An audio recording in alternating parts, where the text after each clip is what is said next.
Bem, eu queria agradecer também o convite, a Areté, o grupo de filosofia, a pessoa do Vissa, do Fernando, do Paulo. É sempre bom vir aqui, rever os amigos, principalmente. E, bem, o tema, eu quero chegar, onde eu vou realmente finalizar minha análise. Quer dizer, esse poema tem praticamente 100 versos, a minha análise vai se focar, meu objeto de análise mais detida vai se focar nos versos 85 a 87 do poema.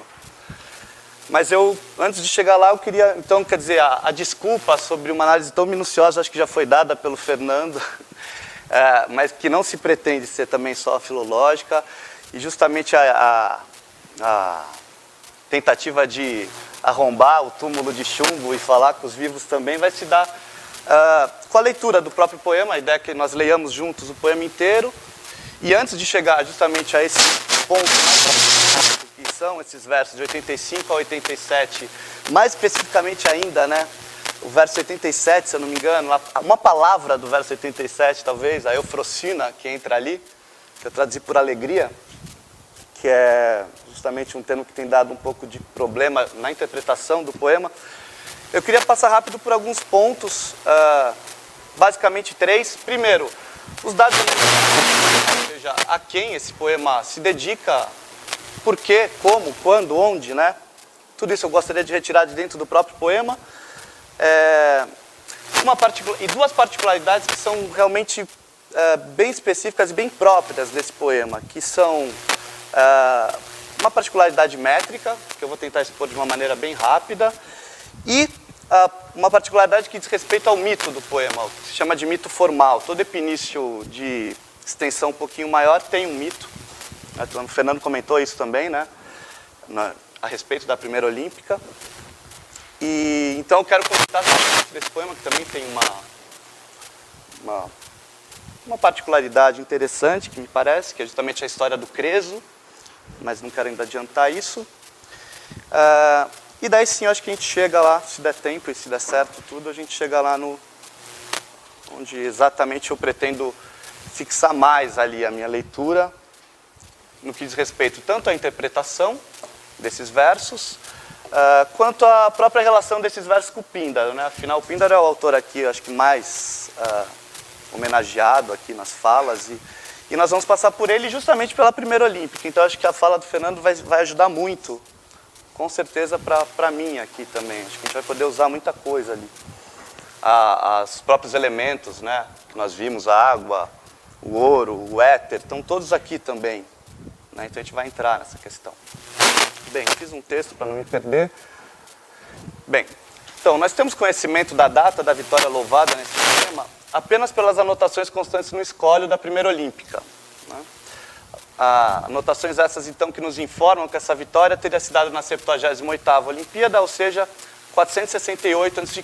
Então, a data da vitória louvada aqui, 468 a.C., 8 anos, portanto, depois, né, da primeira olímpica. O Laudandos, a gente já sabe, né, é o Hierão, mas eu vou chegar lá, tá? Então, o registro desse ano, de fato, não está no texto da Ode, do Baquílides. Mas outros elementos, tais como o nome do vencedor, o nome de seu pai, a sua proveniência, a prova vencida, e em qual dos jogos se obteve a vitória, todos esses dados podem ser obtidos a partir da leitura do primeiro par estrófico, né? São essas duas primeiras estrofes aí, do próprio epinício.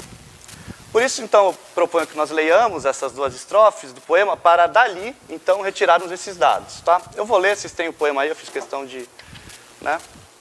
Então, diz o poema: Clio de doces dádivas, canta Deméter, a senhora da Sicília de excelentes frutos, e, eu colocaria aí, apesar de não estar na tradução, para ficar bem claro que são 3 os objetos do canto, né? Então, Clio de doces dádivas, canta Deméter, a senhora da Sicília de excelentes frutos, e sua filha coroada de violetas, e as velozes éguas de Hierão que correm por Olimpo. Elas se arrojaram com proeminente vitória e esplendor ao longo do Alfeu, de vastos vórtices, onde fizeram o próspero filho de Dinomenes alcançar as coroas. Vejam, está tudo ali. O apelo para que a musa cante Deméter, a senhora da Sicília, indica não só a proveniência daquele que chamamos laudandos, né? Laudandos é um termo, né? Ou seja, o que está sendo louvado no poema, como também a relação dessa deusa com a terra do vencedor, né? Então Deméter, Sicília, a inclusão, como também objeto do canto de Clio, das velozes éguas de Herão que correm por Olímpia, assim como a referência ao rio Alfeu, que também aparece lá, né? na primeira Olímpia, né? Deixam claro que se trata dos jogos de Olímpia e de que o Laudandos é o Hierão de Siracusa. E que a prova era a corrida de quadrigas, um carro então puxado por 4 cavalos. Né?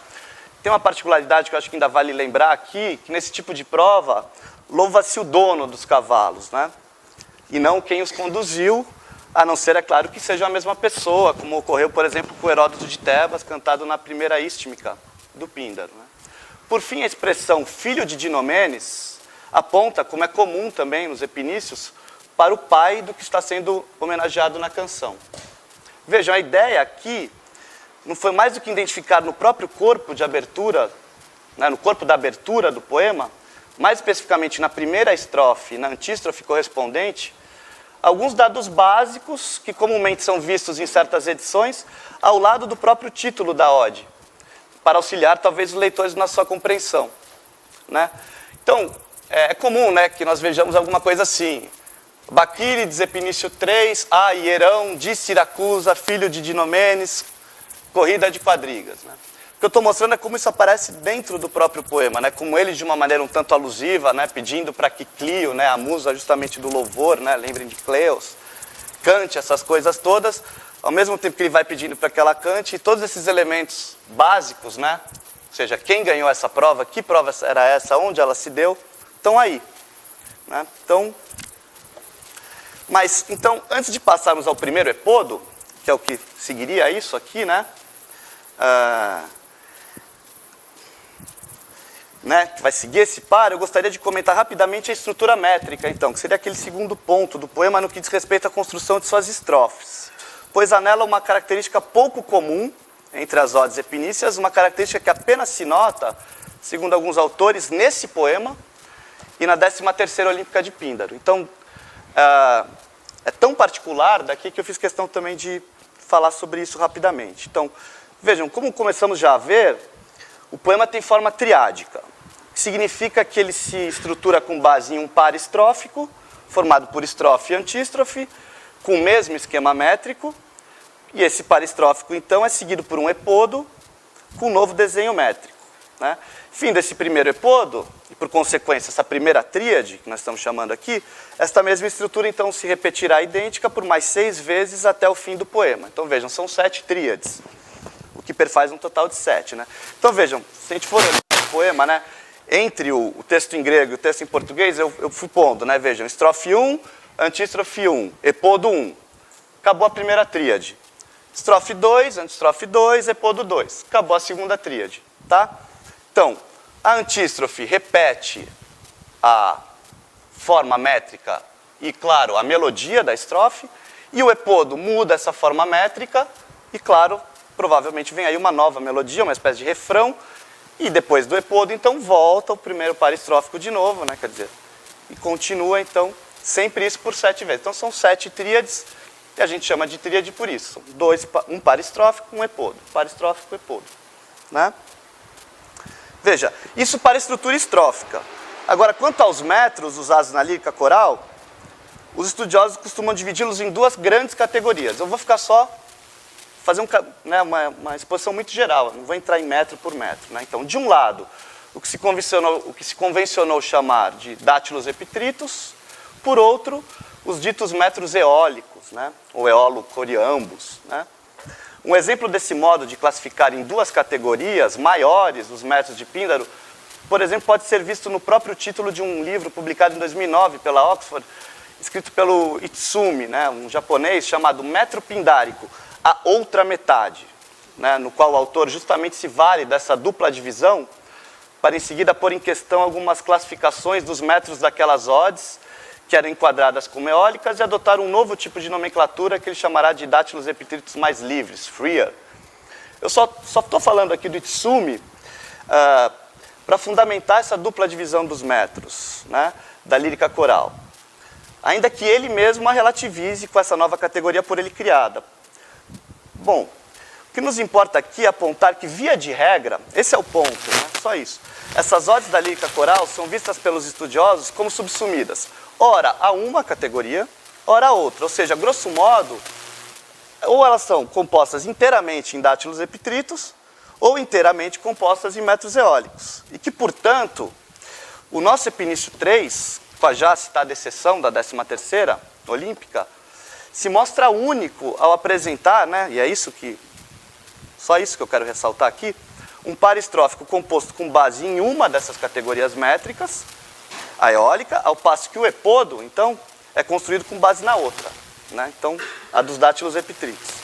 Uma ideia que não é tratar exclusivamente disso, nem entrar no detalhe dos metros que compõem cada uma dessas categorias, uma maneira de exemplificar concretamente essa particularidade estrutural do nosso epinício é indicar a grande ocorrência de duas sílabas breves seguidas na estrutura métrica do par estrófico e a sua quase inexistência no epodo, com exceção do seu primeiro verso. Mesma exceção que ocorre também no primeiro verso da estrofe, né, e da antístrofe, onde agora não notamos a sequência dessas duplas breves, né? Vejam que falo de um exemplo prático só e concreto. Não estou dizendo que não é possível a ocorrência de duplas breves nos dátilos epitritos. É justamente isso que se vê no primeiro verso do epodo. Só estou dizendo que esse critério de ocorrência das duplas breves nos serve para, nesse poema, percebermos a construção de cada uma de suas partes por meio de categorias métricas distintas. Então vejam, o item 1 do handout, lá depois do poema, só para a gente, né, deixar isso ainda um pouco mais claro, né? Vejam, eu faço a estrutura métrica aqui, né? Então, o que é U, o que parece um U, são as sílabas breves, o que é um traço são as sílabas longas, e o que é um X é o que a gente chama de âncaps, pode ser tanto uma quanto outra, né? Então, o que eu estava, só para explorar um pouco isso, concretamente, vejam, a partir da segunda linha do par estrófico, vejam que eu chamei dessas duplas breves, né? Alguns teóricos ingleses falam de double short. Então, vejam, vocês têm, né? As três últimas linhas têm várias, né? Quando vocês vão para o epodo, e também pulando o primeiro verso, vocês não vão ver nenhuma ocorrência de duas breves seguidas, tá? É só isso. Mais fluxo, né? E falei dessa transição, né? Então, quer dizer, justamente as exceções é que eu estou falando que vai dar uma... Eu vou voltar agora nisso no texto, mas justamente a exceção é o que faz a transição de um para o outro. Então, notem que o epodo com as duplas breves, ele repete o metro que vem do par estrófico, e a primeira linha do par estrófico, né, pela ausência das duplas breves, ele é como se ele transportasse o ritmo que vocês veem no epodo, tá? Então, vejam, a consequência prática disso, para o poema cantado, é que os pares estróficos terão um ritmo mais rápido e leve, com suas sequências de duas breves, em contraste com maior peso e lentidão, então, justamente, do epodo, né? Por fim, em relação a esse ponto, eu acabei de falar isso, né? Vale mostrar que o que apresentamos acima como exceção são justamente os primeiros versos da estrofe, antístrofe e do epodo, o que significa que eles, respectivamente, exercem um papel de transição de uma categoria a outra, né? A sequência de duplas breves que se nota no primeiro verso do epodo faz transbordar o ritmo do par estrófico que lhe antecede, e a ausência de breves duplas no primeiro verso das estrofes faz o mesmo em relação ao epodo, que na sequência das tríades cantadas vem igualmente antes dessas estrofes, né? Como eu tinha falado, né, vejam, depois do epodo volta o par estrófico. Então, como se esse ritmo se transbordasse, né? Então, mas vamos voltar então à matéria do poema, né? Então, o que vemos no primeiro epodo é o triunfo de Herão em Siracusa. O elogio feito pelo povo de sua riqueza e liberalidade, e já nos primeiros versos da segunda estrofe, a descrição dos templos e das ruas da cidade com toda a sua opulência. A partir desse ponto, exatamente no meio da segunda estrofe, ocorre uma quebra brusca, caracterizada pela mudança repentina, sem nenhum aviso, né? Em Siracusa para Delfos, com um novo apelo visual, agora do santuário de Apolo, sua localização e suas trípodes douradas. Segundo Campbell, um comentador dos anos 60, mais ou menos, essa transição de Siracusa para Delfos serviria para introduzir a história de Creso, né? Que se iniciará no segundo epodo do poema. Então, vejamos então, depois de lida a abertura do poema, o seu primeiro epodo e segundo paristrófico, os quais precedem o início do que se costuma chamar de parte mítica, então, dos epinícios, né? Então, vamos lá, eu vou ler. Então, o que está acontecendo é isso, né? A gente viu essa abertura, a gente viu que essa abertura, esse primeiro paristrófico, nos dá esses dados básicos do poema. Agora nós temos essa, né, depois da descrição do que aconteceu em Olímpia, a gente vai para Siracusa, ou seja, a terra natal, né, que nós já vimos que também está dito lá, né, Sicília, lá na entrada. Ele vai descrever uma cena que se passa em Siracusa, a terra natal do vencedor. Então, o povo, alguma coisa, aqui o texto é um pouco problemático, pode ser ilimitado, né, Aperon daria aqui, Agasteis, são algumas sugestões, né, admirado, ou mesmo Macaion, mas tudo bem, o povo, alguma coisa, troou, e vem o que o povo então disse, né, 3 vezes venturoso é o homem que depois de obter de Zeus o prêmio do governo sobre muitíssimos gregos, sabe não ocultar com as trevas de manto negro a riqueza que como torre se eleva. Ele volta, né, continua em Siracusa, vejam, enchem-se os templos de festas com sacrifícios bovinos, enchem-se as ruas de hospitalidade. E aqui vem aquela quebra a que eu me referi. Ele, sem mais, ele sai de Siracusa e vai para Delfos. Lampeja o ouro com fulgor, ouro das trípodes no alto enfeitadas, diante do santuário, onde os Delfos, aqui os habitantes, né, se ocupam do grandioso bosque de Apolo junto às correntes da Castalha. O Deus deve ser honrado. Ele é a melhor das riquezas. Né? Então, bem, já citei então a opinião do Campbell, segundo a qual a transição de Siracusa para Delfos era necessária para introduzir a história de Creso. Né? Mas, por quê? Né? Qual a relação de Creso com Delfos? Né? E de Creso com Hierão? Por que a história de Creso aqui seria relevante, né? Ou melhor, pertinente, né? Para o poema? Né? Creso era, assim como o próprio Hierão, um doador, um benfeitor de Delfos, tendo feito valiosas oferendas ao templo de Apolo. Por exemplo, o Heródoto fala disso no primeiro livro, parágrafo 50. Né? Além da generosidade para com o deus de Delfos, outros pontos que ligam Creso a Hierão e tornam, portanto, a história do rei Lídio pertinente para a ode de Baquílides são a sua riqueza, a sua ligação com cavalos. Vejam, por exemplo, Damascipo, né? No primeiro verso do epodo ali, né? Lembremos também que Hierão ganhou uma prova de corrida de cavalos aqui, né? E a posição, então, do Creso de comando, agora sublinhada pelo termo arcaguetan, que também vai aparecer logo na abertura aqui, né? Que é guerreiro, ou... Né? Então vejam, essas são as conexões que conferem pertinência à narrativa mítica escolhida pelo poeta, né? Segundo Mella, aqui a pertinência, né, da narrativa mítica à pessoa e às circunstâncias do Laudandus se faz mais explícita do que em qualquer outro lugar na lírica coral. Fim de citação. Mas tem mais um ponto, né? Quanto à escolha dessa narrativa por parte do poeta, restaria ainda nos debruçarmos sobre um ponto destacado por alguns estudiosos. Vejam, Campbell, por exemplo, comenta ser notável que Creso tenha se juntado às fileiras das figuras mitológicas em um espaço de tempo tão curto depois da sua morte, 596, né, antes de Cristo. Hutchinson, por sua vez, ao comentar o termo pote, né, que justamente certa vez, né, que abre, né, segunda palavra do começo da narrativa mítica, né, justamente abrindo essa narrativa, ressalta que ele estabelece uma distância de tempo, uma distância de menos de 80 anos, e que a história de Creso se qualifica como narrativa quase mítica em virtude de sua distância de lugar, o que corresponderia à distância mítica de tempo. Né? Em todo caso, estou citando de novo Hutchinson, é surpreendente que Baquílides, em vez de Píndaro, tenha dado o passo ousado de fazer que um evento histórico relativamente recente se tornasse o mito formal do poema. Né? Fim de citação. Vejam, mito formal por quê? Né? Porque é bom lembrar, como eu já tinha dito, que as passagens míticas são um elemento estrutural nos epinícios, né? Maiores. Né? Píndaro, em sua primeira pítica, ele até chega a dedicar também a Hierão, né?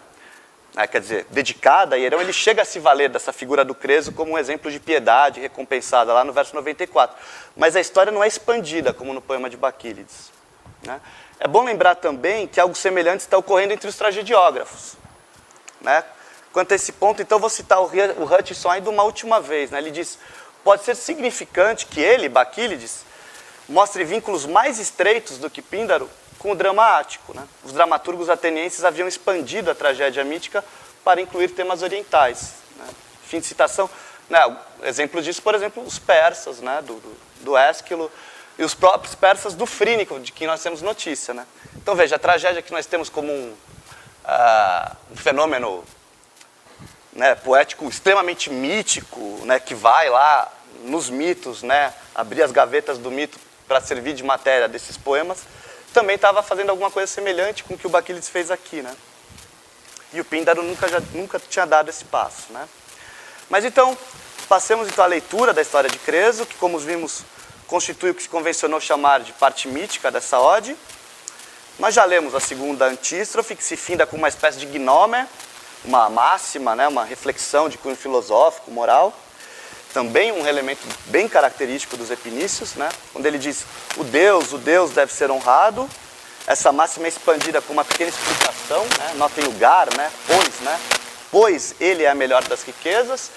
Daí essa explicação, por sua vez, será explicada, de novo, então, com a história do Creso. Né? Então vejam o epei, né, que abre, né, de novo, né, pois, né, que vai abrir justamente, né, na primeira posição do segundo epodo, que então vai iniciar a história. Então, vamos ler rapidinho a história do Creso aqui. Então vejam, a gente está partindo para em termos bem gerais, para uma segunda parte do poema. Então, primeiro ele falou do Hierão, ele quebra, né, a gente viu mais ou menos essa quebra como ela se dá, né, vai para Delfos. De Delfos ele fala do Deus, né, aí entra com uma espécie de máxima assim, moral, religiosa, e vai contar então a história do Creso para explicar por que afinal os deuses devem ser honrados, ou por que essa é a melhor da riqueza, né? Então, pois certa vez Apolo, espada de ouro, protegeu também Creso, comandante da terra Lídia, domadora de cavalos, vejam os cavalos, né? Quando Sardes era capturada pelo exército dos persas e Zeus cumpria a decisão a que estavam destinados. Ele, Creso, né, quando foi ao inesperado dia de muitas lágrimas, não mais pretendia aguardar a servidão. E empilhou uma pira diante do pátio de muros de bronze. Nela subiu com a esposa, fiel, e com as filhas de belas tranças, que lamentavam sem cessar. E erguendo suas mãos ao céu elevado, gritou: ó violenta divindade, onde está a gratidão dos deuses? Onde está o Senhor, filho de Leto? O palácio de Alíates se esvai. Bem, daí vem algumas passagens meio ilegíveis aqui no texto grego, incontáveis, a cidade. Ele está descrevendo as desgraças que aconteceram com a invasão, né, dos persas à Lídia. Né? O Pactolo, né, um rio, né, o Pactolo de áureos turbilhões avermelha-se com sangue, mulheres são arrancadas vergonhosamente dos salões bem edificados. É caro o que antes se odiava, mais doce é morrer. Assim falou e ordenou que o servo de delicado passo acendesse a pilha de madeira. As donzelas gritaram e ao alto lançaram suas mãos para a mãe, pois a morte manifesta é o que há de mais odioso aos mortais. Mas quando a força brilhante do fogo terrível se alastrava, Zeus pôs sobre ela uma nuvem negra e passou a extinguir a chama amarela. Nada do que o cuidado dos deuses prepara é inacreditável. Então Apolo, em Delos nascido, levou o velho aos hiperbóreos e lá o fez residir com suas filhas de finos tornozelos por sua piedade. Porque dentre os mortais enviou os maiores bens a muito divina Pito. Né? Então veja, né, está falando do Creso que mandou, né, os bens lá, né, como eu tinha falado que ele era um doador, né, de Delfos, né? Assim como o próprio Hierão. Né? E é assim que a história vai voltar daqui a pouco. Então, né, como nós vemos, então, algumas diferenças se notam em relação à versão do mesmo fato dada por Heródoto. Né? Por exemplo, ali no livro 1, parágrafos 86, né, que nos diz que Creso é posto sobre a pira por força das ordens de Ciro e não espontaneamente, como neste poema. Lá ele apela a Apolo e não a Zeus. E após seu resgate, ele passa a viver na corte de Ciro, lá em Heródoto, né? E não junto aos hiperbóreos, como aqui. Né? Bem, ao menos quanto ao primeiro ponto, ou seja, a sua autoimolação, temos a evidência de que não se trata de uma invenção de Baquílides, já que foi descoberta uma ânfora de figuras vermelhas, datada aproximadamente do ano 500, a qual representa Creso sentado sobre a pira, fazendo calmamente, né, uma libação, e não levado, né, por alguém, por soldados. enquanto um escravo, né, ali chamado Eutimos, ocupava-se então em acendê-la, né? Isso só para mostrar algumas diferenças da versão do mito aqui do Bakílides e no Heródoto, né? Os próximos versos, a partir da metade aí da quinta estrofe, passam então a se dirigir diretamente a Hierão e a elogiá-lo, ou seja, a gente chega numa terceira parte do poema depois do mito. Né? Os temas da sua generosidade com o deus de Delfos e por consequência de sua riqueza, assim como a relação com os cavalos, sua valentia, religiosidade, ligação com as musas, muitos desses próprios temas, como já vimos, ligados a Creso, né, o que confirma de novo, né, a pertinência do mito, eles voltam à cena e se estendem então até o primeiro verso da sexta estrofe. Né? A partir daí então o poema vai ganhar um tom admonitório, que culmina com a citação de um conselho dado por Apolo a Admeto. Né? Então, vamos ver o texto então, desde a retomada dos elogios diretos a Hierão, até o fim do aconselhamento, né, do deus de Delfos ao filho de Féres, que é onde a gente chega, onde eu quero exatamente, né, a partir do fim desse... Então vamos lá. Então aqui a gente volta para uma terceira parte. Se a gente fosse dividir em três grandes partes, a gente volta agora a falar de Hierão diretamente, aliás, a Hierão diretamente, né, vocês vão ver. Então vamos lá. E vejam, né, ele acabou de falar, né, nenhum dos mortais, pois dentre os mortais enviou os maiores bens a muito divina Pito. Veja a ligação agora, né? Agora ele vem de novo.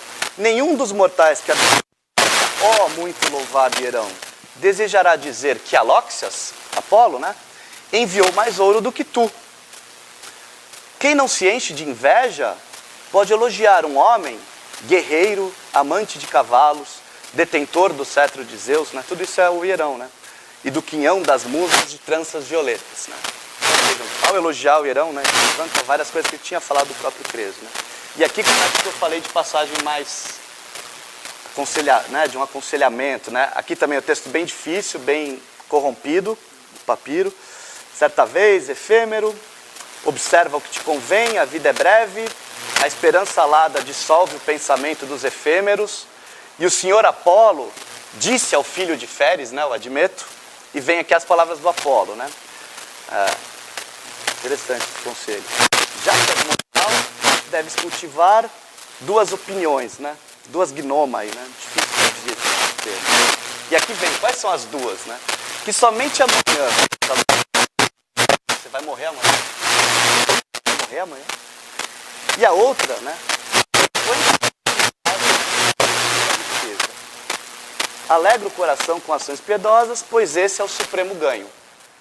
Tá? Então, essa parte viria até aqui, né? Então, e aqui chegamos então ao ponto que mais me interessa então, analisar na Ode, né?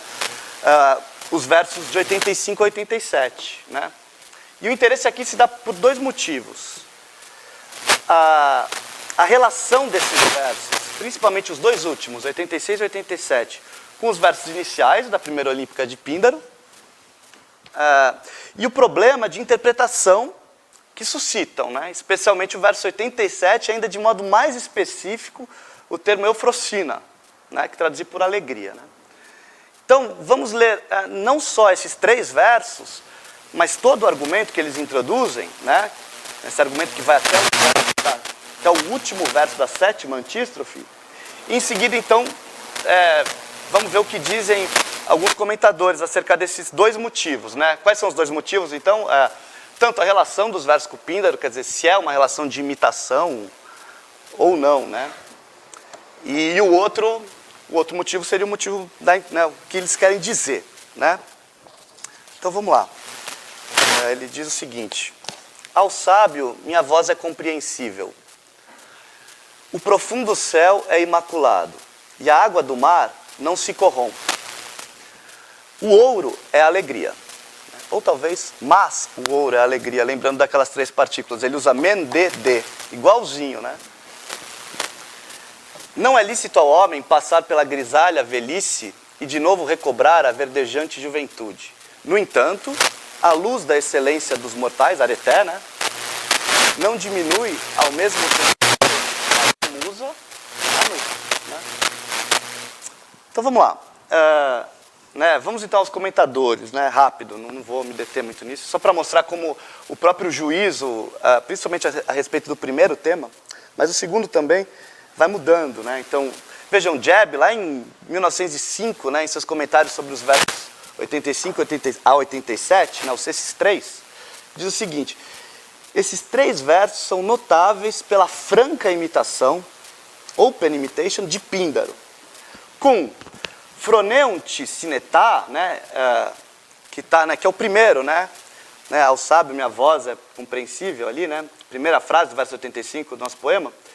Ele fala que a gente tem que comparar, então, com Fonenta Sinetoisin, né, que é o que está justamente aí no último verso do segundo item do handout, tá? Né? Sigo com a citação do Jeb, né? Então, ele já está mostrando uma primeira imitação, então, né, esse Froneonte Sinetá, Gario, com Fonenta Sinetoisin, né? Quer dizer, né, ali no Píndaro, né, tenho na aljava muitas ágeis setas sob o braço que falam aos que compreendem, né? E aqui o Baquílides, né, ao sábio minha voz é compreensível, né? Essa passagem não é tão importante para agora, né? Eu prefiro agora ver os próximos, né? Então eu sigo com a citação de Jeb, né, e esse passo é o mais interessante para nós aqui, né? As orações curtas, né, de Batiza Cristo, ou seja, 86 e 87, né, copiam a brusquidão de Píndaro e seu esplendor. Daí sim, ele pede para que nós comparemos então com a primeira olímpica, né, Ariston Menidor, né, que está aí no item 3 do handout, mas por sorte nós já vimos com a exposição do Fernando. Né? Mas ele diz o seguinte: mas o estilo forte, que ele usa um termo, ele usa strain, né, que pode ser forte, pode ser estilo, eu resolvi traduzir pelas duas coisas. Né? O estilo forte dificilmente combina com Baquílides. E olha só o que ele diz: um lapso ocorre com o insípido termo eufrosina, né, que eu traduzi por alegria, que tem de significar, segundo ele, para que o poema faça sentido, alegria para sempre. Jeb chega ainda a notar que Blas, um outro editor, né, em sua edição desse poema, chega a alterar esse termo por outro, né, eufrosina, tamanha problema que estudava para eles, né, por eucrosina, né, um termo que nem existia a ocorrência em grego, né. E a base seria os versos 451 do Teógenes, que até estão aí no item 6, mas por outro motivo. Isso para evidenciar, então, o desconforto que esse termo eufrosina causava. Né? Campbell, já bem mais à frente, lá em 67, né, do mesmo modo, aponta essas duas imitações, né, da segunda olímpica e da primeira. Né? Lembrem, a segunda olímpica lá para o primeiro... né, do primeiro verso, e a primeira olímpica para os dois, né, seguintes, 86 né? E agora o termo que ele usa, principalmente em relação a essa segunda passagem, ou seja, 86 e 87, que estariam imitando lá a primeira, né, olímpica, é irrefutável imitação. Né? Esses comentários a essa passagem são um pouco mais expandidos que os de Jeb, cito só uma parte deles. Né? Os esplêndidos versos de Píndaro, né, de novo lá no item 3 do handout, mas como eu disse, a gente já leu bastante de manhã, movem-se a partir das imagens da água, do ouro e do sol. Baquílides, copiando, né, o estilo abrupto e paratático, move-se a partir do ar, do mar e do ouro para a irrecuperabilidade da juventude do homem. Então, da decadência corporal para a imortalidade conferida pela música. Né? Mas seu controle da maneira pindárica é inseguro. Enquanto Píndaro surpreendeu pela sua insinuação de que a água, o ouro e o sol não são mais esplêndidos que os jogos, né? Bom, é uma interpretação, claro, do próprio Campbell, né? Baquílides obscurece seu ponto. Ar e mar, e daí ele põe ouro, e ouro, né, talvez, né, não se deterioram, não se deterioram, mas a juventude não pode ser recobrada. Né? Está retomando o argumento, né? O homem se deteriora, porém a areté do homem é salva pela musa. Né? E agora algo importante aqui para o nosso ponto, né? Continua a citação. A fraqueza de Eufrosina Docrícias, né? O ouro é a alegria, né? Que é onde eu falei que eu ponto mais, né, na tradução. A fraqueza de Eufrosina Docrícios, onde o sentido esperado é o ouro é indestrutível, mostra que Baquílides estava aflito, ele fala, distressed, nessa rara atmosfera. Né? Campbell finda ainda seu comentário a essa passagem citando a famosa Ode 2 do livro 4 do Horácio, né? em que o poeta diz que aquele que ousa emular Píndaro está fadado como Ícaro a cair no mar, né? Keratizope da Idália, nititur penis, né? Ele diz, né, citando Horácio, né? Que o Érico parece que trabalhar justamente com esse poema aqui, né? Então ele fala, ó, tentou imitar e se deu mal, caiu no mar, né? Citando o próprio Horácio. Então ele está mostrando como Baquiles entrasse nesse personagem que o Horácio ali na 2.4 está falando, né? Ele ainda diz, né? Ele já apontava para isso em suas notas de introdução à obra de Aquílides, né? A obra de Baquiles, na introdução desse livro de poesia lírica, né? Ele fala, quando compôs os versos 85 seguintes do Epinício 3, tendo como modelo a abertura da primeira Olímpica de Píndara, um empreendimento temerário, né? Ele, Baquiles, estragou o trabalho, né? Botched the job. Agora eu vou avançar, vou falar só sobre mais dois, só para mostrar agora como a coisa vai mudando, né? Então, já Hutchinson, em 2001, em seu comentário a essa passagem do poema, né, agora aqui, precisamente aquela a partir de Baptiste, né, a partir aqui da tradução a partir de o profundo céu é imaculado, né? Estou pulando essa primeira frase agora. Também, como eu tinha dito, interessam mais esses versos 86 e 87, no finalzinho do 85, né? Então vejam, ele não fala mais de uma franca ou irrefutável imitação dos primeiros versos da primeira Olímpica, mas de surpreendentes recorrências e conexões em relação a não só essa passagem, né, ou seja, não só a primeira Olímpica do Píndaro, mas também a outras duas, a saber, os versos 42 a 45 da terceira Olímpica, que estão aí no item 4 do handout. Vejam, né, que também é um tipo de Priamel, né? E os versos 3 a 5 do fragmento 541 do Simônides, o item 5 do handout. Então vejam, se a água é o melhor, o ouro, a mais respeitável das aquisições, Terão é o nome do cara, né? Com seus feitos excelentes, indo agora ao ponto mais extremo, atinge a partir de sua casa os pilares de Hércules. Aos sábios e não sábios, né? De novo um pouco a ideia da sabedoria, é impossível ir além disso, né? Ir além. Não o perseguirei, né? Eu seria vão, né? E no Simônides, né? Vejam aí, né, o termo Christos, né? Quer dizer, veja, né, aqui é um fragmento, né? A fumaça é imperfeita, mas o ouro não se conspurca, né? Tem a ideia do miai, que vai estar no esse verbo, uma palavra, né, tem amiaineton e aqui miainetai, a verdade toda poderosa, enfim.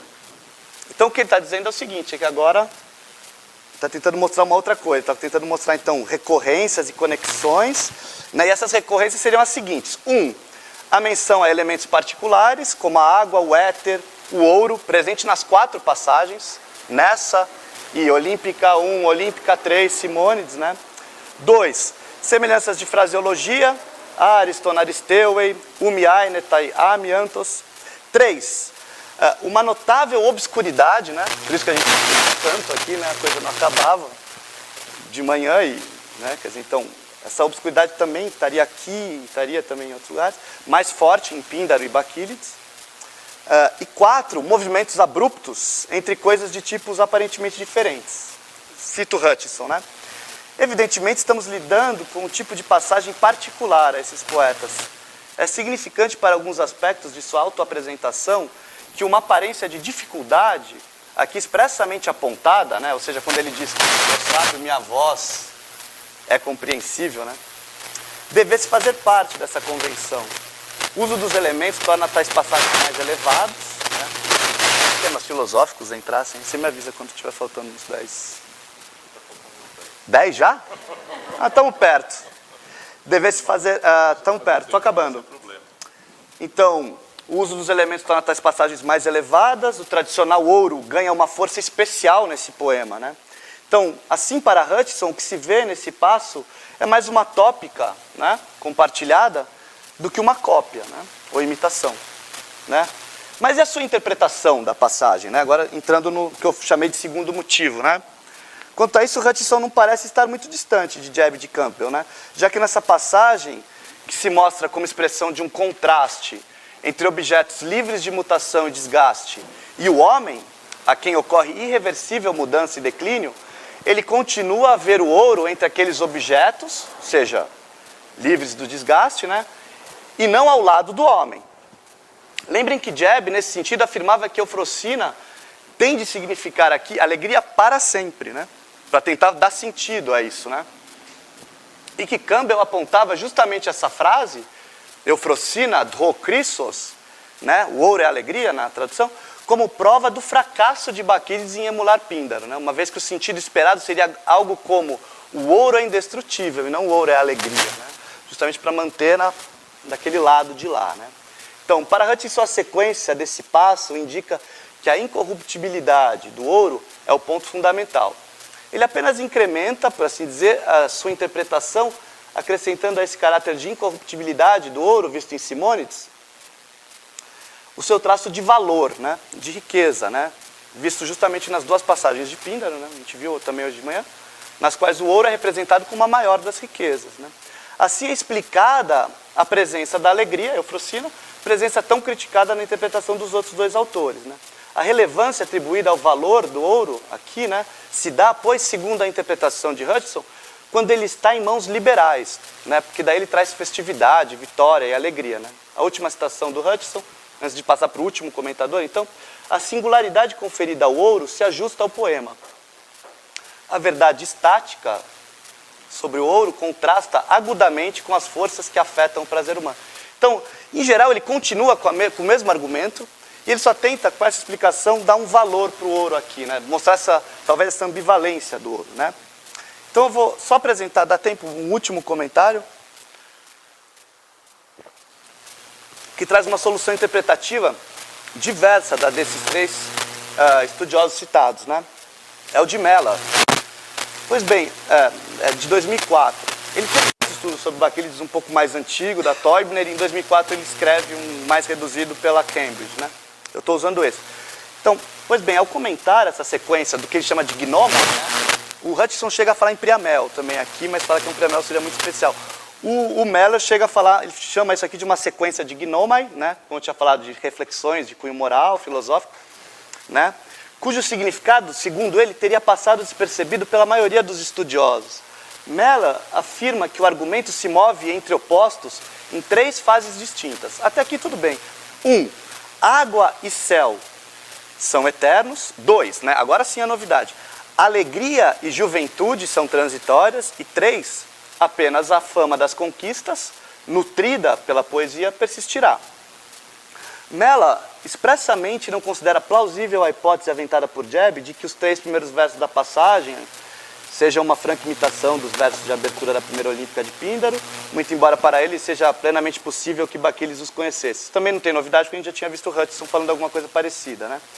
Bakílides, segundo esse comentador, não só introduz elementos novos, eufrosina, a oposição Geras e Eba, né, velhice e juventude, como também usa de modo diverso aqueles que compartilha com Píndaro. Né? Cito Mellor. Para ele, né, o Bakílides, o céu, Aether, e o mar significam os elementos eternos e imutáveis. Agora sim, o ouro não é a melhor parte da riqueza, como em Píndaro, mas alegria ou festividade, eufrosina. Essa é a afirmação que sempre causou problemas, né, diz ele.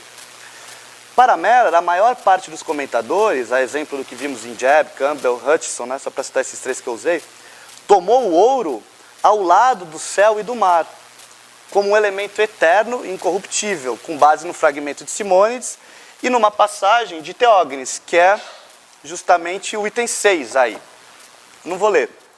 Né? Em cujo primeiro verso, aliás, também consta o termo amianton, que está na nossa passagem. Né? Esses comentadores, teriam ignorado que o ouro nesse poema, como nos 2 passos citados de Píndaro, significa riqueza, e riqueza nunca é algo considerado estável e imutável. Pelo contrário, riqueza é sempre pensada como algo muito precário e de vida curta. E daí ele cita justamente uma outra passagem do Teógenes para fundamentar isso, e mais algumas outras que eu pus na nota aqui. Né? Então, cito por fim a conclusão de Mellor sobre esse ponto. Né? Em Bakílides, o ouro é alegria, algo bem diferente dos elementos eternos. Ele está na mesma categoria que a juventude, Heba, né? A qual não se conserva, e uma vez que passou, não pode ser recuperada. A única coisa que se conserva é a luz da excelência, aretas phengos, né? Que permanecerá viva no canto, né? Fim de citação.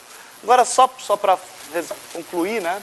Então, bem, que essa passagem como um todo se divide em 3 partes, né? Os elementos eternos, os transitórios e a poesia como forma de formar, né, como forma de tornar a fama algo imortal, quanto a isso praticamente todos eles estão de acordo, né? A novidade aqui do Mellah, quanto à questão da interpretação, é passar para a segunda parte. O que seria a segunda parte? Justamente os elementos transitórios, né? A afirmação que os outros estudiosos priam na primeira, né? Justamente o ouro é a alegria. Eu concordo com isso, é justamente, né? Acho que a solução de transferir o ouro para os bens transitórios resolve melhor o problema de interpretação gerado pela expressão ouro é alegria, né? Lembremos que a solução de Hutchinson era manter o ouro entre os elementos eternos e apenas apontar por uma ambivalência do termo, né? A verdade estática de sua eternidade e o valor de riqueza que pode gerar alegria quando em boas mãos, né? Ou seja, trazer para o lado humano. No entanto, eu creio que o Hutchinson, por sua vez, tenha lidado melhor com a relação desses versos, né, com a abertura da Primeira Olímpica, né? Ao falar de uma tópica partilhada entre os poetas, né? Mas agora, eu paro por aqui, né? A ideia é para a gente poder ler talvez até o fim, mas acho que já estourou o tempo. O poema. Então, só resta então chegar ao fim. A última passagem tem problemas, mas aí isso fica para uma próxima evento, né? Mas então só resta chegar ao fim do poema, onde lemos então a própria assinatura do poeta aí, né? Quando ele se autodenomina o Rochinol de Céus, né? Ele assina o poema, né? Umas frases, né? Então, e é como ele vai culminar, né? Quer dizer, como ele disse que só a musa torna alguém eterno, né? O homem se corrompe, mas só o canto, então, confere eternidade a essa, né? Então ele diz, mostraste, Herão, aos mortais as mais belas flores da opulência, né? A quem tem êxito, o silêncio não traz adorno, ou seja, esse êxito precisa ser cantado, né? Com a verdade de teus belos feitos, se cantará, né? Aqui é um futuro performático, né? Se cantará, estamos cantando mesmo, né? O dom do melífluo Rochinol de Céus. Né? E o poema acaba, né, emoldurando, né? Melífluo aqui é interessante porque retoma lá o glicdória, lá da abertura, né? Que é epíteto, né? O doce lá, né? Aqui o meliglossa retoma o glicdória, né? Isso é interessante. E o rimnessei aqui, né? O cantaremos lá, o rimnei, né? Canta, ineia lá em cima, né? Então emoldura o poema, né? E ele acaba aqui. Queria agradecer por vocês terem me ouvido. Obrigado.